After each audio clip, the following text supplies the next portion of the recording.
mata pelajaran Artificial Intelligence dan Coding sebagai mata pelajaran pilihan di sekolah-sekolah yang memang sudah mampu melaksanakan.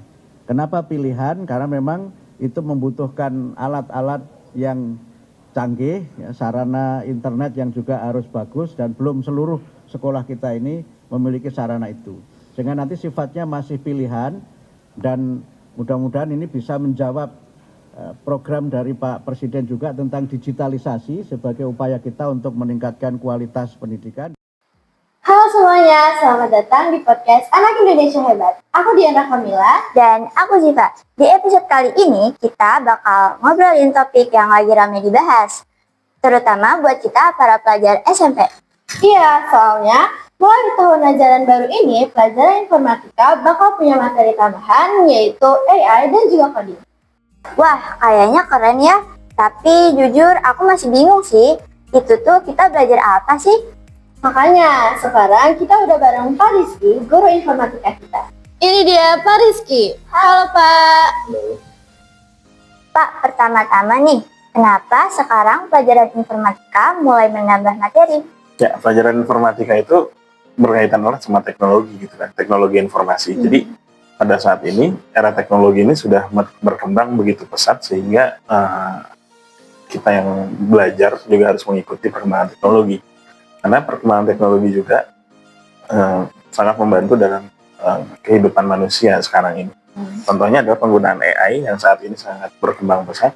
AI itu juga bukan cuma sebuah mesin, tapi juga dia bisa memberikan gambaran lain tentang bagaimana pengelolaan informasi dan komunikasi, pengelolaan data dan sebagainya, sehingga lebih efektif dan lebih banyak dapat digunakan oleh kita sekarang ini. Jadi semua informasi itu bisa dirangkum dengan menggunakan AI, dan teknologi sekarang juga sangat pesat. Hampir semua gadget yang kita pakai, mulai dari laptop, handphone, dan bahkan TV sekarang sudah pakai AI. Dan ya ini saatnya kita sebagai generasi yang akan datang bisa mempelajari hal tersebut. Oh gitu, jadi emang biar kita lebih siap ngadepin dunia yang makin digital ya Pak? Iya, perkembangan teknologi saat ini memang sangat pesat, jadi mau nggak mau kita harus jadi bagian dari itu. Kalau tidak ya mungkin kita akan tertinggal dari negara-negara lain.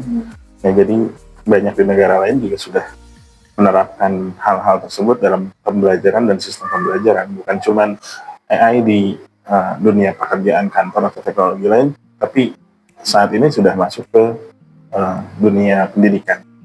Ternyata AI itu lebih dekat kehidupan sehari-hari dari yang aku kira. Kalau AI sendiri tuh maksudnya kayak gimana ya Pak?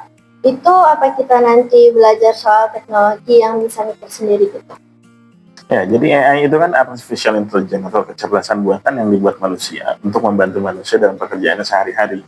Ya, jadi bukan artinya kita mempelajari AI atau kita menjadikan AI sebagai menjadi pengalih tanggung jawab siswa. Misalkan kita punya tugas, kita punya proyek atau hal lain yang harusnya kita kerjakan, tapi kita menggunakan AI sepenuhnya untuk mengerjakan tugas tersebut. Enggak. Jadi yang kita pelajarin di sini adalah bagaimana cara AI bekerja, menggunakan prompt atau menggunakan kalimat perintah yang sesuai, nanti bagaimana jadinya cara AI itu bisa menjadi pembantu kita dalam mengerjakan sebuah pekerjaan. Jadi AI itu nggak sepenuhnya benar dan nggak juga sepenuhnya salah. Jadi AI itu adalah kumpulan informasi dari data, diambil, diinformasikan menjadi sebuah knowledge atau pengetahuan. Nah, di puncak tertinggi itu ada namanya wisdom atau kebijaksanaan. Nah, ini adalah kebijaksanaan dari sini yang kita akan pelajari semuanya. Jadi AI itu hanya terbatas di bagian knowledge-nya aja, pengetahuan, dan bagian kebijaksanaannya adalah penggunanya, sehingga bagaimana AI ini diperlakukan, AI ini bisa digunakan dan tidak menyalahi aturan. Awalnya aku pikir cuma ada di film-film aja, padahal kita udah sering pakai juga tanpa sadar. Nah, kalau coding itu berarti kita bakal belajar nulis perintah buat komputer ya Pak? Kita mulai dari yang seperti apa dulu nih? Ya, coding itu kan artinya dia membuat kode, sebuah perintah untuk membuat sebuah program dalam komputer itu sendiri. Makanya kita banyak nanti belajar bahasa C, bahasa komputer, banyak ada PHP, ada C, ada C++, atau Java, atau Python, sehingga kita bisa membuat sebuah program yang bisa dijalankan di sebuah komputer gitu. Jadi awalnya kita akan belajar tentang bagaimana komputer itu bekerja dan bisa mengenali perintah apa yang kita berikan kepada komputer tersebut gitu. Kalau misalkan kalian ingin membuat sebuah program sederhana, makanya harus ada namanya struktur kode yang tepat. Apa aja yang akan kalian perintahkan, apa aja yang kalian buat agar sebuah program itu bisa berjalan dengan baik. Asik juga ya kalau bisa bikin program sendiri, kayak bikin games sendiri atau aplikasi kecil. Benar, tapi kalau belum pernah belajar coding sama sekali, kita bisa mulai dari mana nih Pak? Ya, jadi yang di awal-awal itu adalah kita belajar bagaimana membuat struktur sebuah kode dalam pemrograman itu terstruktur gitu. Jadi yang kita belajar adalah nalarnya dulu. Jadi banyak yang menanyakan gimana sih kita belajar awal untuk coding tersebut. Yang lebih penting adalah kita mempunyai nalar logika yang benar, atau nalar logika yang bisa sesuai dengan kode tersebut gitu. Karena dasarnya dari sebuah kode atau dari coding ini adalah algoritma atau juga pemikiran yang sesuai, bagaimana kita membuat sebuah struktur, bagaimana kita membuat sebuah kode itu sesuai atau berjalan dengan semestinya. Ya, misalkan kalian berbicara dengan teman kalian, itu harus ada struktur bahasanya. Kalau kita strukturnya berbeda, apa yang dibilang sama teman kalian juga kalian nggak akan paham. Nah, sama juga dengan komputer juga kayak gitu. Jadi kita mempunyai struktur kode yang komputer tersebut mengerti apa perintahnya sehingga programnya berjalan dengan baik. Kalau soal persiapan, kita perlu bawa alat tertentu nggak sih Pak? Misalnya kayak laptop atau aplikasi di HP. Oke, untuk persiapan coding sebenarnya untuk saat ini sangat-sangat mudah. Dan kita yang tadinya harus menggunakan komputer, sekarang bisa menggunakan handphone. Terlebih banyak aplikasi-aplikasi sekarang yang bisa menunjang kalian untuk belajar coding.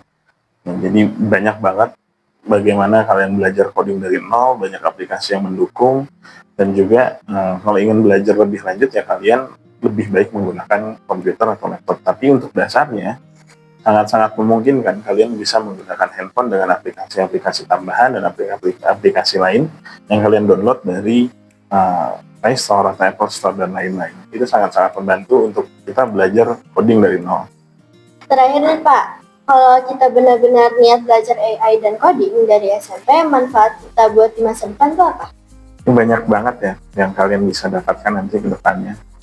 Minimal kalian bisa mengikuti perkembangan teknologi saat ini kan. Apalagi nanti banyak pekerjaan-pekerjaan baru yang tidak ada sebelumnya akan tercipta di masa depan. Contohnya saat ini banyak pekerjaan yang berdasarkan dengan teknologi-teknologi. Contohnya ada sosial media spesialis, ada data analis, terus ada AI software engineer, AI engineer, dan banyak lagi. Jadi kalian mengikuti perkembangan teknologi saat ini untuk di masa yang akan datang, mungkin juga kalian bisa menjadi salah satu pionir atau